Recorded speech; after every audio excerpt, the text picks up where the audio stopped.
লক্ষবর্ষ দূরে পেগাসাস নক্ষত্রমণ্ডলের দিকে অবস্থিত। প্রায় 51টি পেগাসিডি ঘুরে আসে। এই তিনটি নক্ষত্রে এমনকি সূর্য থেকে বুধের চেয়ে খুব কাছাকাছি। এই গ্যাসীয় মহাগ্রহে কক্ষপথ পরিভ্রমণ সময়ও অবিশ্বাস্যভাবে কম।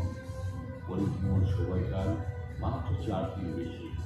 নভোচারীরা গ্রিক ঘূর্ণনের মহারাজ নামানুসারে আমাদের প্রথম এক্সোপ্ল্যানেটের নাম দেন বেলেনোফোর, যার পরিবর্তে পেগাসাস।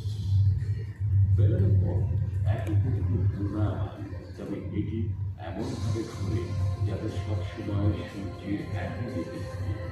এর রৌদ্রোজ্জ্বল উপরিভাগের তাপমাত্রা প্রায় 1000 ডিগ্রি সেলসিয়াস।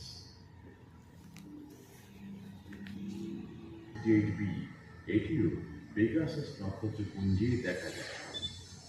ডগলারশিপ ও ট্রানজিট মেথড উভয় পদ্ধতি ব্যবহার করে এই এক্সোপ্ল্যানেট নিশ্চিত করা হয়।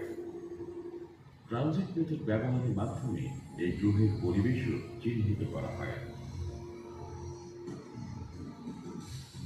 এক্সোপ্ল্যানেট থেকে তীব্র বেগে প্রতি সেকেন্ডে 1 টন হাইড্রোজেন গ্যাস নির্গত হয়, যার তাপমাত্রা 1200 ডিগ্রি সেলসিয়াস।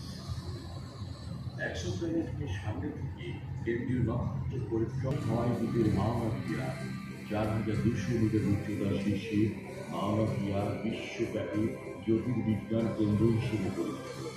এখানে জ্যোতির্বিজ্ঞানের অনেক বড় বড় গবেষণা সম্পন্ন হয়েছে। পরবর্তী দশকে মাওনা ক্রিয়াতে 30 মিটার দীর্ঘ টেলিস্কোপে মহাকাশ পর্যবেক্ষণের ব্যবস্থা করা হয়েছে। প্রাথমিক দর্পণের ব্যাস 30 মিটার। 492টি আলাদা দর্পণযুক্ত এই টেলিস্কোপ